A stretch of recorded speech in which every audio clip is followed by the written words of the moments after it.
সুপ্রিয় দর্শক, আমরা এতদিন দেখেছি ভ্রমর যাইতো ফুলের উপর মধু খাওয়ার জন্য। আজকে ফুল নিজে আসছে মধু দেওয়ার জন্য। আসার পর গ্রামবাসী ধরে কিন্তু তাদেরকে হালকা করে কট দিয়ে দিছে। এই নিয়ে থাকছে বিস্তারিত। আগে ভিডিওটা শেয়ার করুন এবং এই দুইটা যুবক যুবতীকে চিনে রাখুন। এই যে দেখেন, এই ব্যাটার কিন্তু অল্প কিছু বয়স।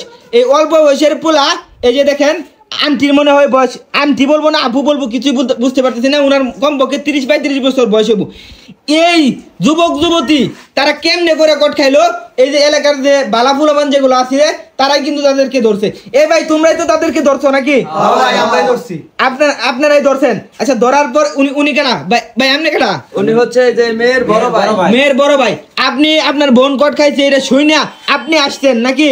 আসতে হয় এখন। আপনি আসতেন। আচ্ছা, এখন উনাদেরকে আমরা কি করাবো? বিয়া দিয়ে দিব নাকি হালকা করে ছাইরা দিম? আপনার বক্তব্য কি? আমার বক্তব্য হলো, এখন আপনারা গ্রামবাসী আছেন, আপনারা যা ভালো মনে হয় তাই করবেন। আচ্ছা ভাবি সাহেব, এখন আপনার বক্তব্য কি? ওনার সাথে কি আপনার বিয়া দিয়ে দিয়াম? হ্যাঁ, মান সম্মান যেহেতু গেছে, বিয়া না বসলে আমার কি অন্য কেউ বিয়া করবো?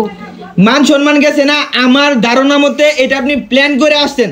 কারণ তার বাড়িতে আমি কখনো দেখি নাই যে ছেলের বাড়িতে আইসা কট খাইতে। এটা নিশ্চয় আপনাদের প্ল্যান ছিল আমার ধারণা মতে। আচ্ছা ভাই, তুমি কি তারা বিয়া করবা? না ভাই, হের যে প্রোফাইল পিকচার দিছে একবারে সিরিয়াস পিকচার দিছে। পরে 1.5 মাসের লগে প্রেম করছি, পরে আমার বাইতে উঠছে। পরে আমি কই যে মানুষ জানাজানি হইলে সমস্যা হইব, তাহলে তুমি আজকে থাকি গেলাও, কালকে শহরে তোমার দেয়। পরে হে রাত্রেবেলা চিল্লা ফেলা লাগাইছি। ও মানে প্ল্যান করে সে নিজেই আসতে, আসার পর সেই চিল্লা ফাল্লা করে লোকজন আনছে, আইনে হেরা এখন কট খাইছে। সুপ্রিয় দর্শক, তার মুখ থেকে তো শুনলামই, ওনার মুখ থেকে শুনি। আপু আপনি বলেন, ওনার সাথে বিয়ে হলে কি আপনি খুশি? হ্যাঁ, আমি ওনার কাছে বিয়ে বসবো। আমি ওনার পিছনে অনেক টাকা পয়সা নষ্ট করছি। ও ভাই, তুমি টাকা পয়সা খাইতে পারবা, হ্যাঁ, এখন বিয়া করতে পারবা না। তোলে তোলে তুমি লুকায় লুকায় মধু খাইতে পারবা। এখন প্রকাশ্যে মধু খাওয়ার চিন্তা ভাবনা করতেছি আমরা, বিয়া শাদির ব্যাপার। এখন তুমি বিয়াতে রাজি হও না কেন? ভাই মেম্বার সাহেবরা কি কেউ খবর টবর দিচ্ছেন? মেম্বার সাহেবরা খবর দিচ্ছেন।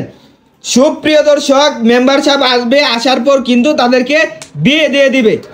তবে এরকম ছলনাময়ী নারী থেকে সবাই দূরে থাকবেন। কারণ দেখেন, এই যে ছেলেটা কিন্তু অসহায় একটা ছেলে, অসহায় ছেলে। টাকার লোভে পড়ে এই মেয়ের সাথে রিলেশন হওয়ার পর সে নিজেই কিন্তু প্ল্যান করে ছেলের বাসায় আইসা উঠছে, আইসা এরা কট খাইছে। আচ্ছা ভাই, তোমরা কি বা ধরছো তারে কও? ভাই আমি আইছি ইন্দা রাস্তা যাইতে যাইতে এর মধ্যে শুনি গুনুর শব্দ। আমি আউল বারে ডাক দিলাম, আর যেড়ে আছে এড়ে ডাক দিলাম, আয়রা দিয়ে এই কারবার। ও বুঝতে পারছি। পরে উনি বলতাছে যে তারে বিয়া করার জন্য। পরে ধৈর্য দুজন সবাই মিলে কর দিয়ে দিছ। আচ্ছা, ভালোই লাগছে। সুপ্রিয় দর্শক, আপনারা অবশ্যই ভিডিওটা ব্যাপক পরিমাণে শেয়ার করে দিবেন এবং ফুল হয়ে কখনো যায় না ভ্রমরকে মধু দেওয়ার জন্য, তাহলে কিন্তু এরকমই হইব। সবাই ভালো থাকবেন, সুস্থ থাকবেন। যেখানেই কট সেখানেই সাংবাদিক শাহাদত। ধন্যবাদ।